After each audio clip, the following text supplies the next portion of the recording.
গৃহবধূর ওপর অ্যাসিড হামলার অভিযোগ, ঘটনায় গ্রেফতার 4। বসিরহাটের চাপাপুকুর এলাকার ঘটনা। জানা গিয়েছে গত 13 তারিখে বসিরহাটের চাপাপুকুর এলাকার একটি রাস্তায় প্রাতঃভ্রমণে বেরিয়েছিলেন ওই গৃহবধূ।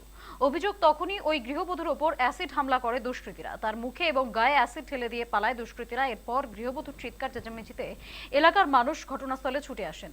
তাকে উদ্ধার করে বসিরহাট হাসপাতালে নিয়ে যাওয়া হয়। এরপরই সেখান থেকে কলকাতা সরকারি হাসপাতালে স্থানান্তরিত করা হয় ওই গৃহবধূকে। পরবর্তীতে ওই মহিলার স্বামী রফিকুল মণ্ডল বসিরহাট থানায় অভিযোগ দায়ের করেন। অভিযোগের ভিত্তিতে বসিরহাট থানার পুলিশ তদন্তে নামে।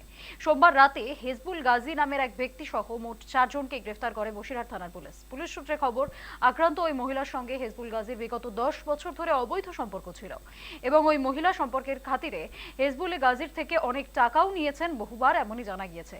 কিছুদিন যাবত ওই মহিলা হেজবুল গাজীর সঙ্গে সম্পর্ক ভেঙে দেন। এরপরই রাগের বশে হেজবুল গাজী অ্যাসিড হামলার সুপারি দেয় দুষ্কৃতীদের এবং সেই মতো 13 তারিখ ভোরবেলা প্রাতঃভ্রমণের সময় ওই মহিলার উপর হামলা করে দুষ্কৃতীরা। পুরো বিষয়টির তদন্ত শুরু করেছে বসিরহাট থানার পুলিশ।